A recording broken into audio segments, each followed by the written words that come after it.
अस्सलामुअलैकुम, welcome back to my YouTube family. Hopefully आप सब ठीक ठाक होंगे। मैं भी बिल्कुल ठीक ठाक हूँ।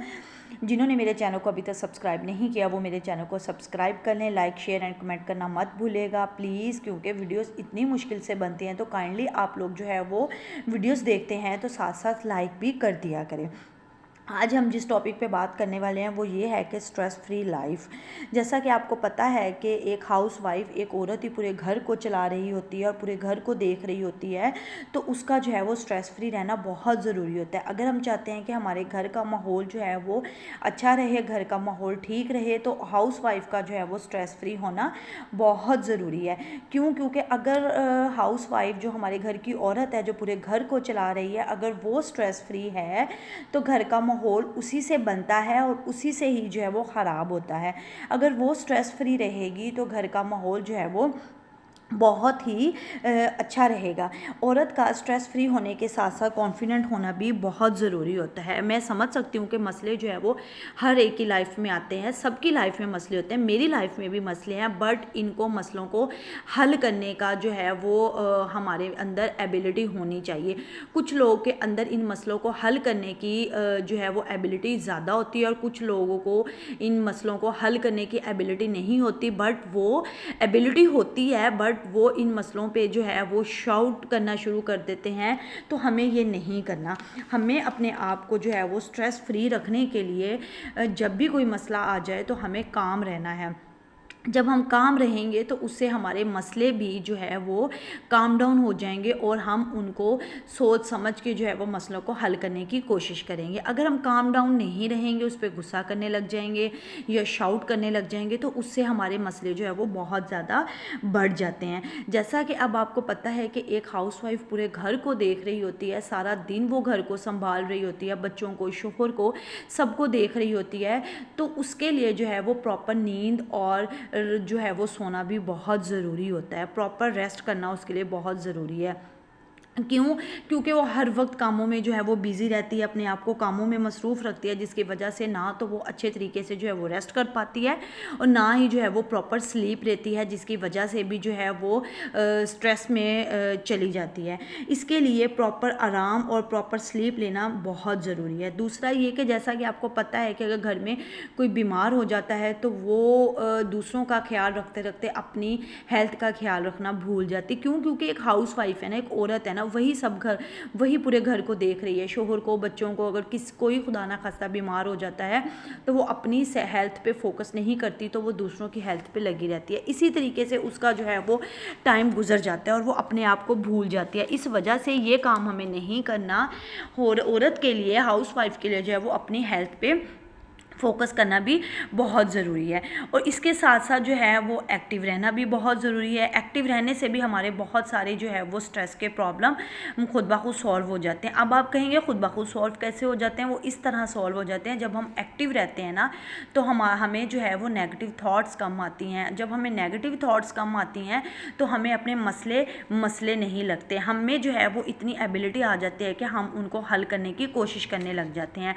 साथ ही साथ एक औरत का जो है वो ऑर्गेनाइज होना बहुत ज़रूरी है। अगर वो ऑर्गेनाइज रहती है उससे भी उसका स्ट्रेस लेवल जो है वो बहुत कम हो जाता है। वो इस तरह कम हो जाता है, जैसे कि मैं आपको एग्जांपल देती हूँ कि अगर मैं अपने घर में चीज़ों को ऑर्गेनाइज करके रखती हूँ, अगर वो थोड़ी सी अनऑर्गेनाइज हो जाए या इधर से उधर कोई चीज़ रख हो जाए, जब नेक्स्ट टाइम मुझे ढूंढनी होती है ना तो मुझे बहुत ज़्यादा उलझन होती है, मुझे बहुत गुस्सा आता है कि ये चीज़ इस तरह पड़ी थी, इस तरह क्यों रखी गई है। इसके साथ साथ जो है वो मतलब दूसरों के साथ अपने आप को कनेक्ट कर ले, मतलब ज़्यादा से ज़्यादा जो है वो अपना सोशल सर्कल बढ़ाए, उससे भी जो है वो काफ़ी हद तक हमारा स्ट्रेस कम हो जाता है। जैसा कि अब मैं आपको एग्जांपल देती हूँ कि आप सब मेरी यूट्यूब फैमिली हैं। अब आप में से कुछ मेरे सब्सक्राइबर ऐसे हैं जो हमेशा मुझे जो है वो पॉजिटिव रिस्पांस देते हैं। अक्सर अगर कभी कभार ऐसा होता है, अगर किसी वीडियो पे उन मेरे सब्सक्राइबर का रिस्पांस नहीं आता तो मैं उनको मिस कर रही होती हूँ कि आज मेरे उन सब्सक्राइबर का जो है वो मुझे रिस्पांस क्यों नहीं आया। क्यों? क्योंकि मुझे अब उनकी आदत हो गई है, वो मेरे चैनल पे जो है वो मेरी हर वीडियो के नीचे कमेंट करते हैं, मुझे उनसे बहुत ज़्यादा मोटिवेशन मिलती है। इसी वजह से मैंने ये बात कही कि कनेक्ट विद दी अदर्स। अब मैंने अपने आप को दूसरों के साथ कनेक्ट करने का कौन सा ज़रिया लिया? मैंने जो है वो अपने आप को दूसरों के साथ कनेक्ट करने का ये यूट्यूब का सहारा लिया, जिससे मैं जो है वो दूसरों के साथ कनेक्ट हो सकती हूँ। इसके साथ साथ ही मैं जो है वो मार्केट चली गई थी। तो जैसा कि आपको पता है कि ईसीएस पे जो है वो सेल लगी हुई है। ईसीएस वाले बहुत कम सेल लगाते हैं, ये इतनी ज़्यादा सेल नहीं लगाते। स्टाइलो वालों पे तो अक्सर सेल लगी रहती है, लेकिन स्टाइलो पे जो सेल लगती है उसमें इतने फजूल शूज़ होते हैं, इतने फजूल शूज़ होते हैं कि वो लेने वाले नहीं होते। लेकिन ईसीएस की सेल बहुत कम लगती है, लेकिन जब लगती है तो इसमें शू कलेक्शन बहुत अच्छी होती है। मैं यहाँ पर देख रही थी कि शूज़ बहुत अच्छे थे, मुझे एक तो पसंद भी आए थे, बट जो मुझे पसंद आए थे उसमें मुझे जो है वो साइज़ ही नहीं मिला। मतलब इतने प्यारे शूज़ थे और प्राइजेस भी इतने रीज़नेबल थे। जो अभी तक जो है जिन्होंने ईसीएस से अभी तक शॉपिंग नहीं की सेल से, वो अभी जाएं या आज शाम को जाएं जाके, तो वहाँ से जो है वो शॉपिंग करें। क्योंकि बहुत रीज़नेबल जो है वो शूज़ पड़े हुए हैं। इनके शूज़ भी अच्छे होते हैं, दूसरा इनकी जो है वो क्वालिटी भी अच्छी होती है और इनके डिज़ाइंस भी बहुत अच्छे होते हैं। मैं स्टाइलो से अक्सर गई हूँ, लेकिन मैं ज़्यादा पहनती स्टाइलो के ही हूँ, बट जब भी उनकी सेल लगती है तो उसमें सेल में जो है वो अच्छे शूज़ नहीं मिलते। तो ईसीएस पे मैं ये चीज़ देख रही थी कि ईसीएस पे जो है वो जब सेल लगी है तो इसमें काफ़ी ज़्यादा मतलब अच्छे अच्छे शूज़ वगैरह भी थे, सैंडल्स वगैरह भी थे। बंद शूज़ नहीं थे, पम्प्स वगैरह नहीं थे, क्योंकि मैं मोस्टली पम्प्स पहनती हूँ तो मुझे पम्प्स लेने थे, तो मुझे वो जो है वो पम्प्स वगैरह नहीं मिले, वो फिर मैंने नहीं लिए। उसके बाद साथ ही साथ मुझे जो है वो यहाँ पे फ़िश लेनी। तब आप भी कहते होंगे कि इतनी गर्मी है, गर्मी में फ़िश। हाँ जी बिल्कुल। और वो लोग जो डाइटिंग पे हैं तो वो अपनी जो है वो अपनी डाइट में अगर प्रोटीन ऐड करना चाहते हैं तो वो फ़िश ले सकते हैं। गर्मी में फ़िश मतलब अगर आप डेली एक फ़िश का पीस ले रहे हैं तो आपको गर्मी बिल्कुल भी नहीं लगती। मतलब अच्छे तरीके से जो है वो हम लोग इसको मैनेज कर लेते हैं, एक पीस लेने से गर्मी नहीं लगती। अगर फ़िश मतलब कोई भी चीज़ अगर हम लोग ज़्यादा क्वांटिटी में खाना शुरू कर देते हैं या ज़्यादा क्वांटिटी में उसको लेना शुरू कर देते हैं तो हमें गर्मी या प्रॉब्लम्स वहाँ से आते हैं। तो यहाँ पे मैं जो है वो फ़िश ले आई थी। फ़िश ला के रात को मैं उसको लेके आई आके साथ ही, क्योंकि फ़िश को हम लोग वैसे ही मार्केट से ला के फ्रिज में रखे तो बहुत ज़्यादा स्मेल आ जाती। इवन मैंने आधे घंटे के लिए रखी थी क्योंकि मुझे अपने बेटे को देखना था, मैं वो काम करने लगी, लेकिन जब मैं आई तो फ्रिज से स्मेल आने लगी थी। साथ ही साथ मैं जो है वो फ़िश को निकाल के मैंने धो के अच्छे तरीके से जो है वो इसको फिर इसके ऊपर मसाले वगैरह लगा दिए। साथ साथ मेरा किचन भी इतना ज़्यादा मैसी हुआ है। अगर आप लोगों को फ़िश की रेसिपी देखनी है तो मेरे यूट्यूब चैनल पे पहले से है, आप वहाँ से देख सकते हैं। मैंने इसको जितनी फ़िश थी मैंने सारी को सारी जो है वो मसाले वगैरह लगा के इसको मैंने फ्रीज़र में रख दिया था। अगर आप लोग भी ऐसे रखना चाहें तो आप लोग रख सकते हैं, क्योंकि फ़िश में काफ़ी ज़्यादा प्रोटीन होता है। और ये जो लोग डाइटिंग करते हैं ये उनके लिए टिप है कि उनके लिए फ़िश जो है वो बहुत अच्छी है। वो अपनी अगर प्रोटीन ऐड करना चाहते हैं तो वो फ़िश को अपनी डाइट में इंक्लूड कर सकते हैं। क्योंकि इसमें जो है वो काफ़ी हद तक प्रोटीन होता है और ये बहुत अच्छी होती है।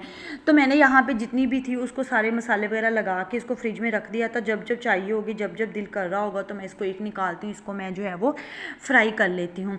यहाँ पर मैंने निकाल के रख दिया। उसके बाद काफ़ी टाइम हो गया, मेरा ना दिल कर रहा था कि गरम गरम ना गुलाब जामुन खाने को। काफ़ी जगहों से पता किए बट सब कह रहे थे कि ये जो है ये सर्दियों में मिलते हैं, बट ये यहीं से जो है कसरे शीरी था शायद, यहीं से जो है वो हमें गुलाब जामुन मिल गए गरम गरम। तो मैंने जो है वो गुलाब जामुन बैठ के खाए।